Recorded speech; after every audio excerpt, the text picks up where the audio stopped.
والعاقبة للمتقين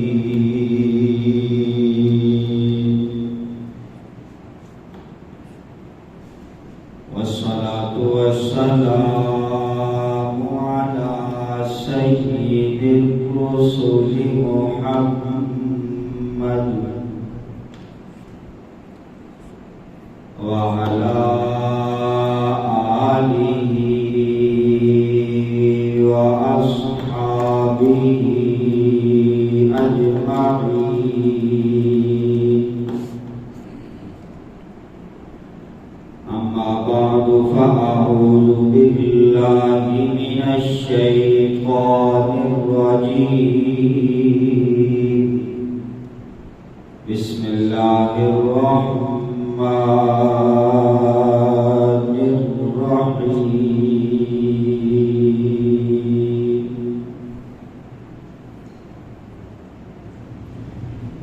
والذين يكنزون الذهب والفضة ولا ينفقونها في سبيل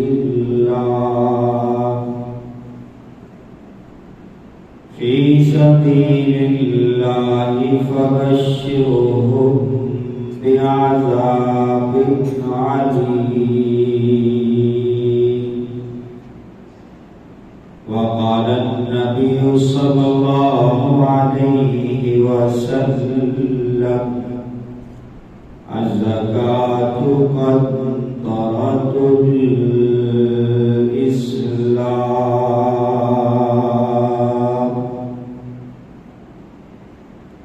وقال النبي صلى الله عليه وسلم: إن تمام أسلامكم أن تؤدوا زكاة أموالكم. صدق الله العظيم.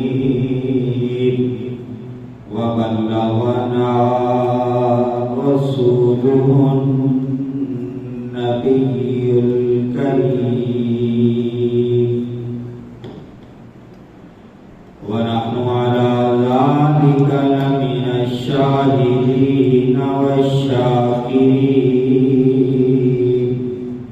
والحمد لله رب العالمين.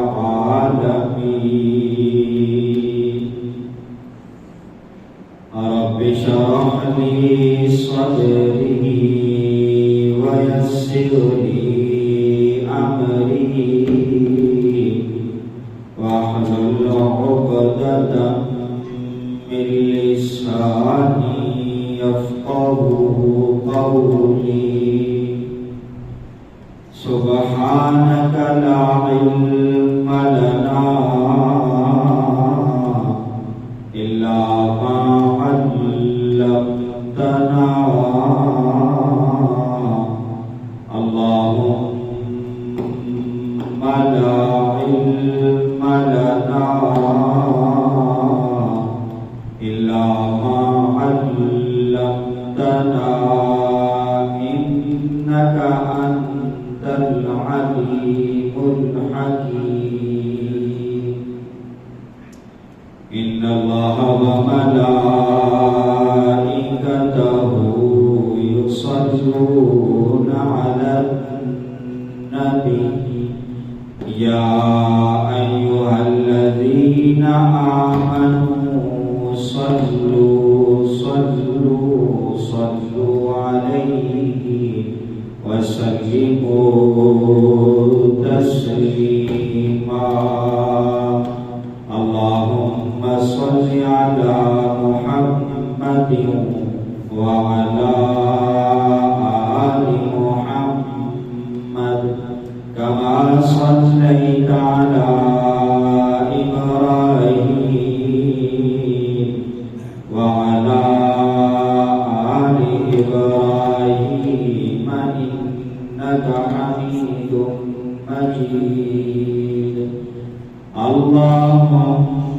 بارك على محمد وعلى آل محمد كما باركت على إبراهيم وعلى آل إبراهيم إنك حميد مجيد يا رب صل وسلم دائما أبدا وصل على حبيبك خير الخلق كلهم سبحان ربك رب العزة عما يصفون وسلام على المرسلين والحمد لله رب العالمين.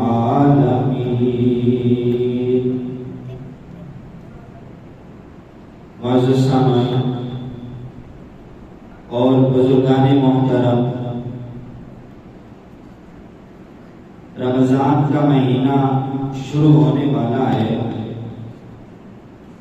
اور اس ماہ مبارک میں ہمارے ہاں ایک خاص عبادت کی جاتی ہے جسے زکوٰۃ کہا جاتا ہے.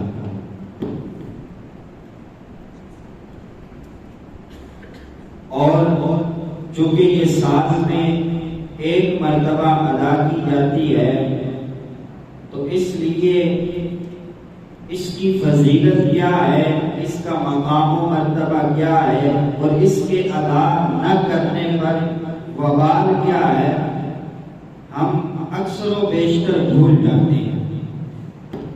اور یہاں سے ہر سال یاد کروانے کا مقصد یہی ہے کہ اتنی اہم عبادت جو ہے وہ ضائع نہ ہو. اور اس کو ادا کرنے کا طریقہ کار کیا ہے، انشاءاللہ اس کے فضائل اور نہ ادا کرنے پر وعیدیں، ترغیب و ترہیب قرآنی آیات سے، پیغمبر علیہ السلام کے فرامین مبارکہ سے اور مختلف واقعات سے آپ کے سامنے بیان کروں گا. انشاءاللہ اگلے جمعہ کی حاضری میں پھر کوشش کریں گے کہ اس کے مختصر لوگوں کو پیش آنے والے کچھ مسائل، احکام اور نصاب کے حوالے سے جو انسان کو کنفیوژن ہوتی ہے، غلط فہمیاں ہوتی ہیں، ان کے بارے میں آپ کے سامنے بیان کروں. زکوٰۃ کا لغوی معنی ہے پاکیزگی. قرآن کریم میں اللہ رب العزت نے یہ لفظ بہت سارے مقامات پہ ارشاد فرمایا، قد افلح من تزکا، جس نے اپنا تزکیہ کر لیا، اپنی زکوٰۃ کر لی، وہ فلاح پا گیا، کامیاب ہو گیا. تو جس طرح جسمانی اعتبار سے تزکیہ ضروری اور لازم ہے، مال کے اعتبار سے بھی تزکیہ، زکوٰۃ لازم اور ضروری ہے.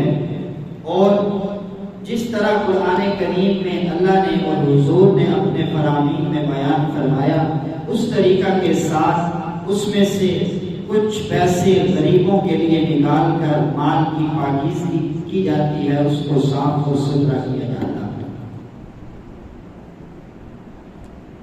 جس طرح چیزوں پر زنگ لگ جاتا ہے، ہر چیز کے زنگ کو اتارنے کا کوئی نہ کوئی طریقہ ہے.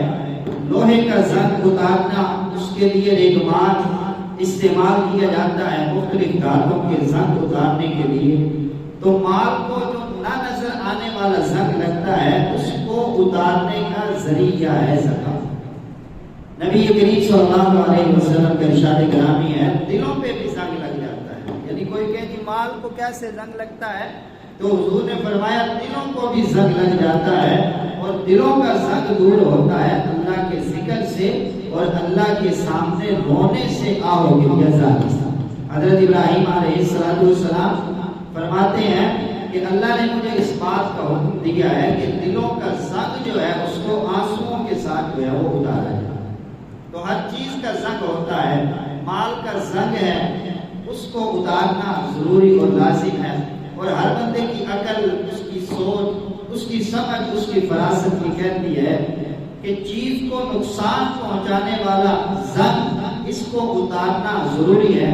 اس کے لیے ہم پیسے بھی دیتے ہیں، خرچہ بھی کرتے ہیں کہ یہ صاف ستھرا ہو جائے، گھر کی صفائی ستھرائی، دیواروں کا زنگ ہم پینٹ کر کے صاف کرتے ہیں، اور یہ جو گند اترتا ہے اس کو کوئی بھی نہیں چاہتا کہ میں اس کو اٹھا کر دوبارہ سے اپنے گھر کے اندر رکھ دوں۔ اور یہ بات ہمارے مشاہدے میں ہے کہ اگر گھر کا گند، یہ زنگ، یہ دوبارہ سے اس چیز کے ساتھ رکھا جائے تو یہ اس کو بھی ختم کر دیتا ہے اور وہ بھی ہلاک ہو جاتا ہے۔ پیغمبر علیہ السلام کا ارشاد گرامی ہے کہ مال جو ہے، مال زکات جو ہے اس کو صاف ستھرا کرتی ہے، عمدہ بناتی ہے، اس کا گویا کہ زنگ اتار دیتی ہے۔ جب مال کا زنگ اتر گیا، اب مال صاف ستھرا ہو گیا، اب یہ برباد نہیں ہوتی۔ حضور نے فرمایا کہ جو مال جس کی زکات دے دی گئی اور وہ مال جس کی زکات نہیں دی گئی، اگر یہ نہ دیا ہوا مال اس زکات والے مال کے ساتھ ملایا جائے گا تو یہ اس کو بھی ختم کر دے گا۔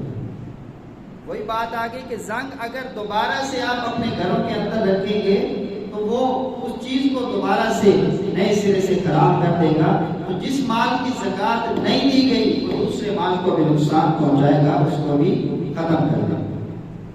اللہ رب العزت نے قرآن کریم میں نماز کے ساتھ 82 مقام پر زکات کی ادائیگی کا حکم ارشاد فرمایا، ایک دو بار نہیں، 82 بار۔ اور یہ اسلام کا ایسا اہم فریضہ ہے کہ جو بندہ یہ سمجھے کہ زکات میرے لیے دینا جائز نہیں، میں نے دینا ہی نہیں، میرے لیے حلال ہے کہ میں نہ دوں، زکات کا چھوڑنا، تو وہ بندہ دین اسلام سے خارج ہو جاتا ہے۔ سیدنا صدیق اکبر رضی اللہ تعالیٰ عنہ کے دور حکومت میں منکرین زکات کہتے تھے ہم نمازیں بھی پڑھیں گے، روزے بھی رکھیں گے، سارے کام کریں گے، ہاں بس یہ مال میں سے پیسے لینے والی جو بات ہے نا، یہ ہمارے سامنے نہ کریں، یہ ہم نہیں کریں گے۔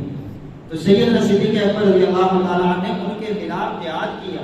صحابہ نے کہا کہ امیر المومنین، جہاد تو کافروں کے خلاف ہوتا ہے، وہ تو مسلمان ہیں، فرمایا جو زکات دینے کا انکار کرتا ہے وہ بھی کافر ہو جاتا ہے، تو لہذا اس کے ساتھ جہاد کرنا میں کوئی حرج نہیں ہے کیونکہ وہ دائرہ اسلام سے خارج ہوا ہے۔ تو اتنا اہم یہ اسلام کا فریضہ ہے۔ پیغمبر علیہ السلام نے باقاعدہ صحابہ کرام کی ڈیوٹیاں لگائی ہوئی تھی اور وہ جاتے زکات کا مال وصول کر کے لاتے اور اس کو پھر فقراء مساکین پہ خرچ کیا۔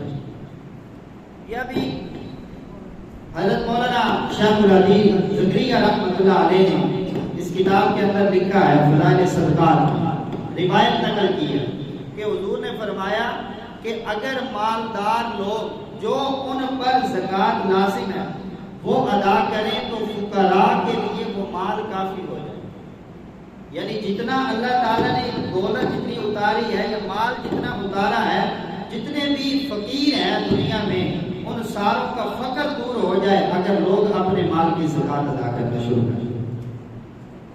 اور اگر کوئی غریب فاقوں مرتا ہے تو سب سے پہلا حساب اس علاقے کے ان لوگوں سے ہوگا جنہوں نے اپنے مال کی زکات ادا نہیں کی، کہ تم زکات ادا کرتے تو وہ فاقوں سے نہ مرتے، تم نے اپنے مال کی زکات ادا نہیں کی۔ حضور فرماتے ہیں، یہ حدیث کے الفاظ ہیں کہ ایسے امراء سے، اغنیاء سے سختی کے ساتھ محاسبہ ہوگا تو اپنے مالوں کی زکات ادا نہیں کرتے۔ الہ العالمین ارشاد فرماتے ہیں، اقیموا الصلاۃ وآتوا الزکاۃ وارکعوا مع الراکعین، کہ نماز بھی قائم کرو اور زکات بھی ادا کرو اور رکوع کرو، رکوع کرنے والوں کے ساتھ، یعنی باجماعت نماز کا اہتمام۔ تو یہ ایک آیت ہے۔ اسی طرح نماز کا جہاں پہ بھی حکم آیا ہے اللہ نے وہاں زکات کا بھی حکم ارشاد فرمایا، اقیموا الصلاۃ وآتوا الزکاۃ، اقیموا الصلاۃ وآتوا الزکاۃ، اطیعوا اللہ واطیعوا الرسول، بالواسطہ بلا واسطہ بہت سارے مقامات پہ اللہ رب العزت نے زکات کے بارے میں حکم ارشاد فرمایا۔ اللہ کا قرآن کہتا ہے، رحمتی وسعت کل شیء، میری رحمت دنیا کی ہر چیز پہ حاوی ہے، دنیا کی ہر چیز پہ وسعت رکھنے والی ہے، دنیا کی ہر چیز پہ میری رحمت چھائی ہوئی ہے، دنیا کی ہر چیز کو میری رحمت نے ڈھانپا ہوا ہے۔ فَسَأَكْتُبُهَا لِلَّذِينَ يَتَّقُونَ وَيُؤْتُونَ الزَّكَاةَ وَهُمْ بِالْآخِرَةِ هُمْ يُؤْمِنُونَ۔ لیکن میں نے اپنی رحمت کو ان لوگوں کے لیے لکھا ہے جو تقوی اختیار کرتے ہیں۔ فَسَأَكْتُبُهَا، میں نے اپنی رحمت کو لکھا ہے، لِلَّذِينَ، ان لوگوں کے لیے، یتقون، جو تقوی اختیار کرتے ہیں، وَيُؤْتُونَ الزَّكَاةَ، اور اپنے مالوں کی زکات ادا کرتے ہیں، وَهُمْ بِالْآخِرَةِ هُمْ يُؤْمِنُونَ، اور وہ آخرت پر ایمان لانے والے ہیں۔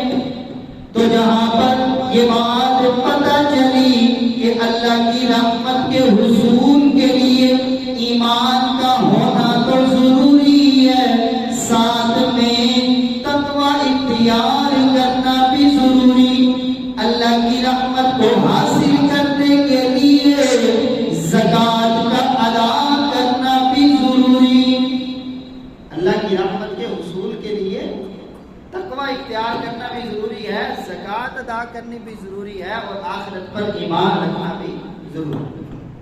کیا فرماتے ہیں؟ رحمتی وسعت کل شیء، رحمت میری ہر چیز پر وسیع ہے۔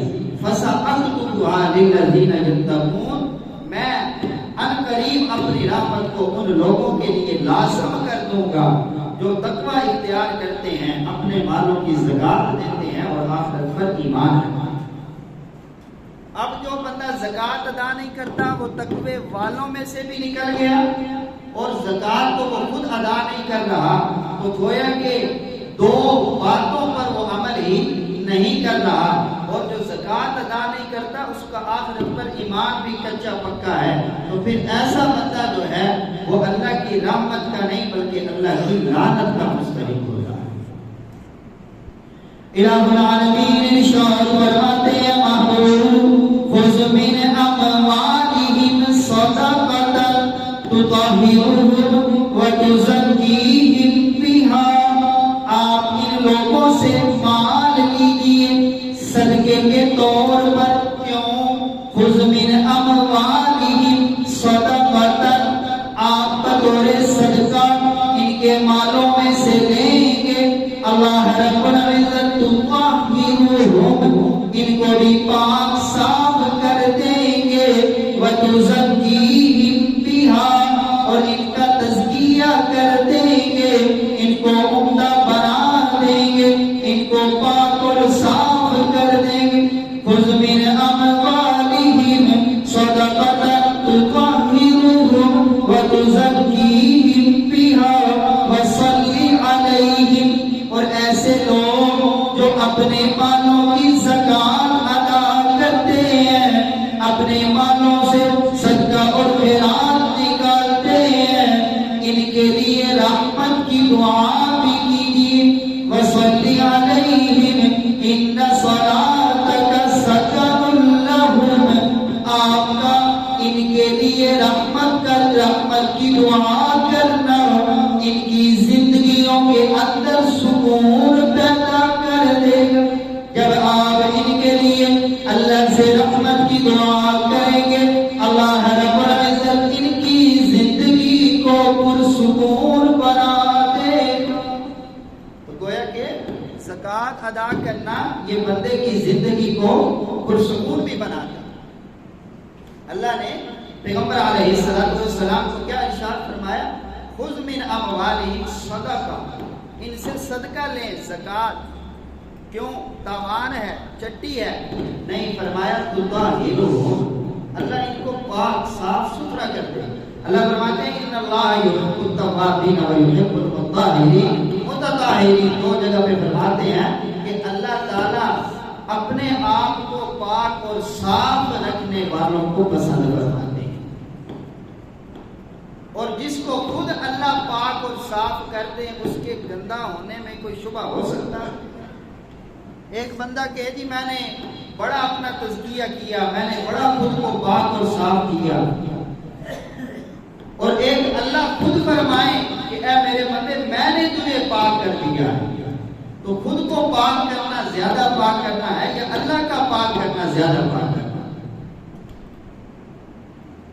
وَتُزَكِّيهِمْ بِهَا، ان کا تزکیہ اس کے ساتھ میں ان کا تزکیہ بھی فرما دوں گا، اور ساتھ میں اپنے پیارے محبوب کو ارشاد فرمایا وَصَلِّ عَلَيْهِمْ، جو یہ کرتے ہیں صدقہ دیتے ہیں آپ ان کے لیے رحمت کی دعا بھی کیجیے۔ حضور رحمت کی دعائیں فرمائیں تو پھر کیوں نہ اللہ کی رحمت کا نزول؟ فرمایا جب یہ زکوٰۃ دینے والے اپنے مالوں کی زکوٰۃ دے دیں گے اللہ ان کو پاک اور صاف کر دیں گے، ان کا تزکیہ کر دیں گے، محبوب یہ آپ کی دعاؤں کے مستحق بھی بن جائیں گے۔ جب یہ آپ کی دعاؤں کے مستحق بنیں گے آپ کے کہنے پر اللہ کی رحمتوں کا نزول ہوگا، تو اللہ رب العزت سکن لهم ان کی زندگیوں کے اندر سکون ہی سکون پیدا فرما دے۔ ایک بندہ مجھے کہنے لگا میں نے جب سے زکوٰۃ ادا کرنا شروع کی ہے زکوٰۃ بڑھتی جا رہی ہے، زکوٰۃ بڑھتی جا رہی ہے۔ بڑھنے کا مطلب کیا ہے کہ مال میں اضافہ ہو رہا ہے، زکوٰۃ دے کے وہ کوئی غریب نہیں ہو گیا، اللہ رب العزت نے اس کے مال میں اضافہ کرا۔ اگر آپ ایک سال 3,000 روپے زکوٰۃ دیتے ہیں، اگلے سال آپ 6,000 روپے زکوٰۃ دیتے ہیں، تو اس کا مطلب یہ نہیں کہ آپ کے مال زکوٰۃ زیادہ ہو گئی، چٹی آپ کی تاوان زیادہ ہو گیا، بلکہ مطلب یہ ہے کہ اللہ نے آپ کا مال بڑھا دیا۔ 2,500 دیتے تھے جیب میں لاکھ تھا، 5,000 دیتے ہو پتہ چلا کہ جیب میں 2 لاکھ لیے تھے، تو مال ہے بڑھ گیا۔ اللہ نے فرمایا میں نے تزکیہ کر دیا، ان کو پاک اور صاف کر دیا۔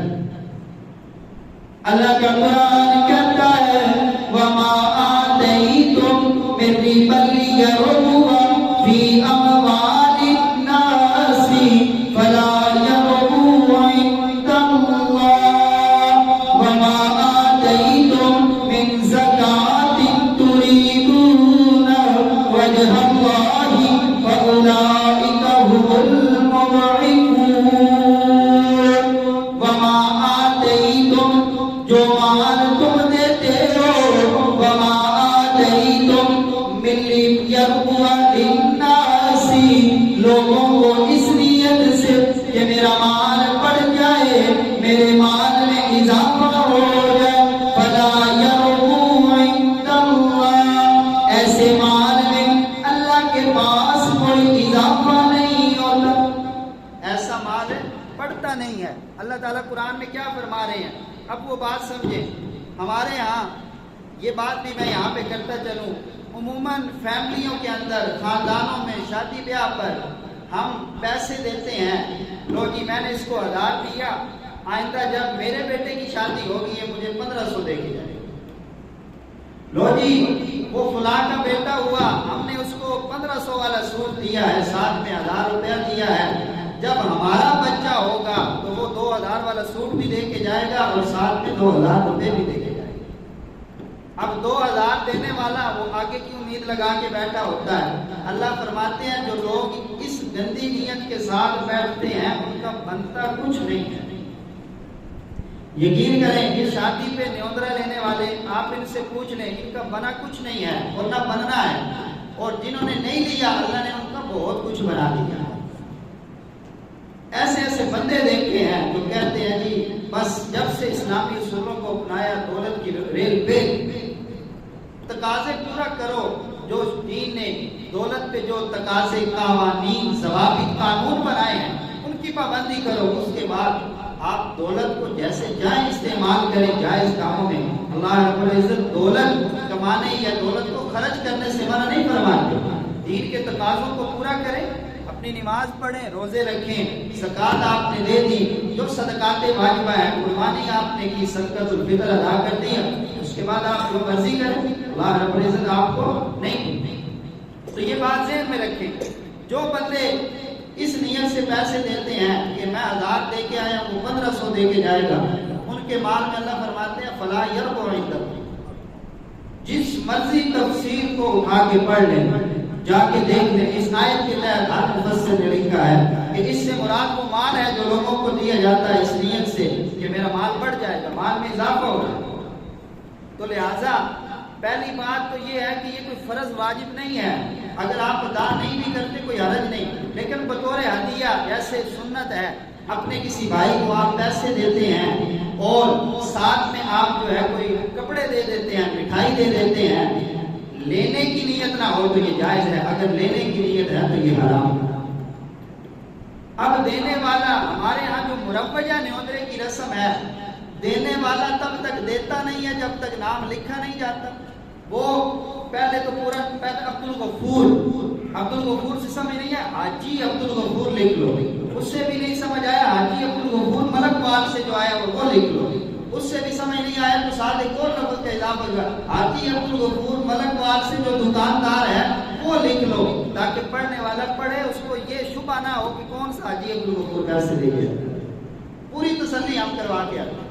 اب اگر وہ لکھنے والا نہ لکھے تو دینے والا کوئی دیتا بھی نہیں ہے، ایک آدھ کوئی پکڑانے کی کوشش کرتا ہے، باقی جو روٹین میں لوگ پیسے دیتے ہیں وہ پھر کوئی بھی نہیں دیتا، کہ جب اس نے لکھنے کوئی نہیں تو مجھے تو پیسے ملیں گے بھی نہیں تو میں کیوں دے کے جاؤں۔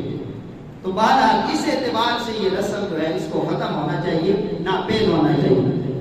اللہ کا قرآن کہتا ہے وَمَا آتَيْتُم مِّن رِّبًا لِّيَرْبُوَ فِي أَمْوَالِ النَّاسِ فَلَا يَرْبُو عِندَ اللَّهِ، جو تم مال لوگوں کو دیتے ہو نیت اور ارادہ یہ ہے کہ میرے مال میں اضافہ ہو جائے، فَلَا يَرْبُو عِندَ اللَّهِ، ایسا مال اللہ کے نزدیک نہیں پڑتا۔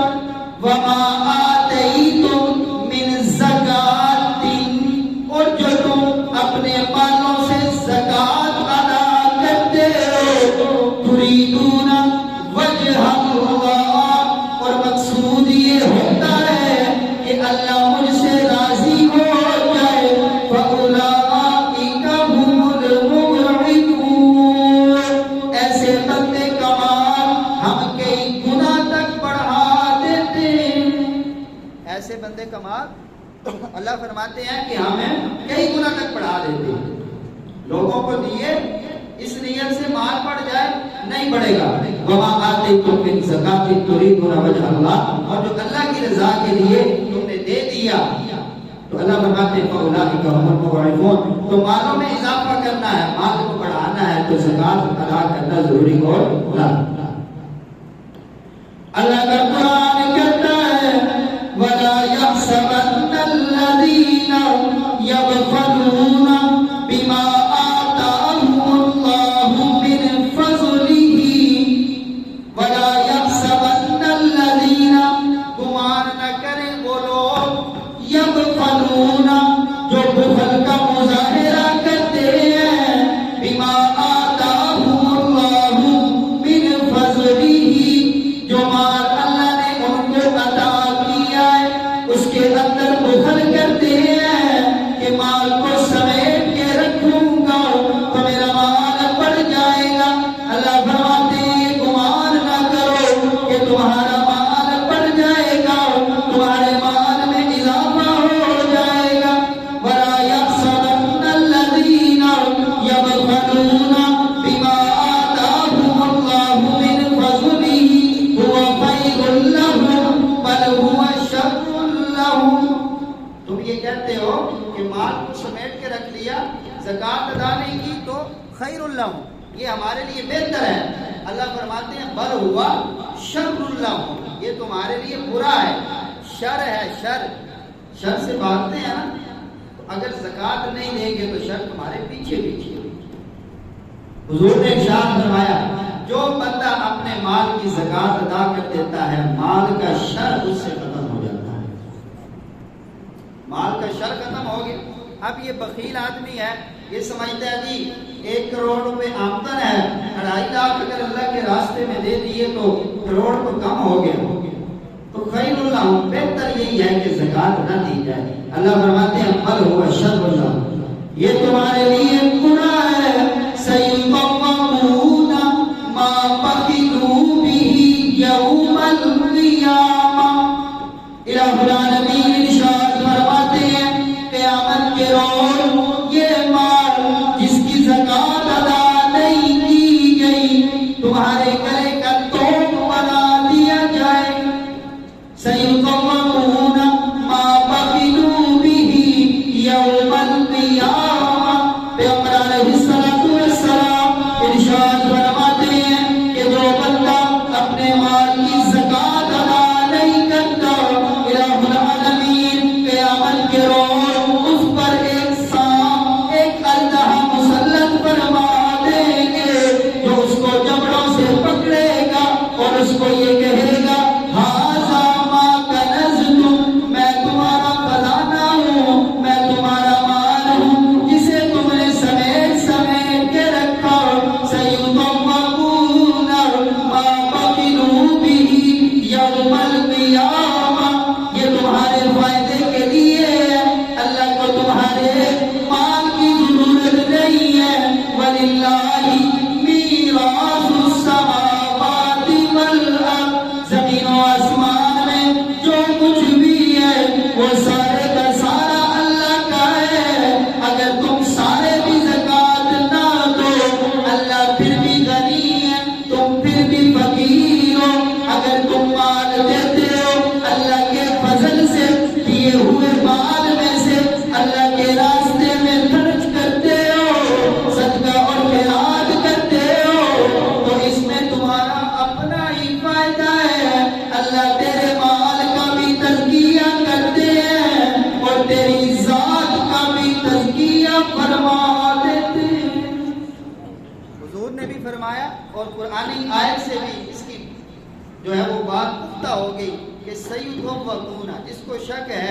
وہ قرآن کھول کے خود ترجمہ پڑھ لے کہ حضور اللہ نے کیا فرمایا گلے کا توق بنا دیا جائے گا اس کے مال ما بخیلو جو اس نے یہ بخل کیا ہے ما بخیلو یہ سمجھتا تھا خیر اللہ یہ اچھا ہے اللہ فرماتے ہیں شر اللہ یہ اس کے لیے برا ہے اللہ کا قرآن کہتا ہے والذین یکنزون الذهب والفضة جو لوگ سونے اور چاندی کو سمیٹ سمیٹ کے رکھتے ہیں ولا ينفقونها فی سبیل اللہ اور اللہ کے راستے میں خرچ نہیں کرتے والذین یکنزون الذهب والفضة ولا ينفقونها فبشرهم بعذاب علیم میرے محبوب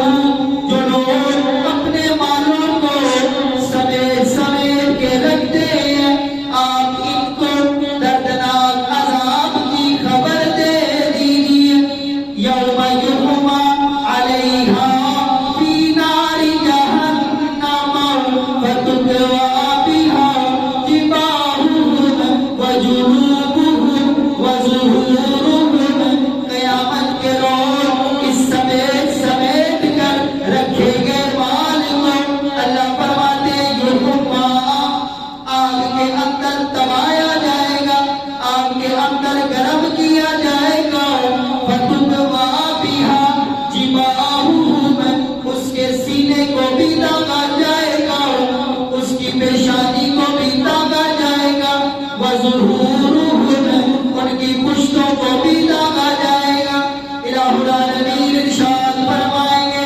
ھذا ما کنزتم لانفسکم یہ وہ مال ہے جسے تم نے خیانت سے جسے تم نے بددیانتی سے جسے تم نے بھائی کا گلا کاٹ کر اپنے لیے سمیٹ سمیٹ کے رکھا نافرمان اولاد کے لیے اس کو بطور میراث چھوڑا ھذا ما کنزتم لانفسکم فذوقوا ما کنتم تکنزون یہ جو سمیٹ سمیٹ کے رکھا ہے آج اس کا وبال بھی چکھ لو آج اس کا مزہ بھی چکھ لو قیامت کے روز ہے پھر اس کا صحیح طرح سے پتہ چلے گا جیتا کون ہارا کون ہے بابا خادم فرما گیا حشر میں ہوگا معلوم جیتا کون ہارا کون ہے یہ تو پتہ چلے گا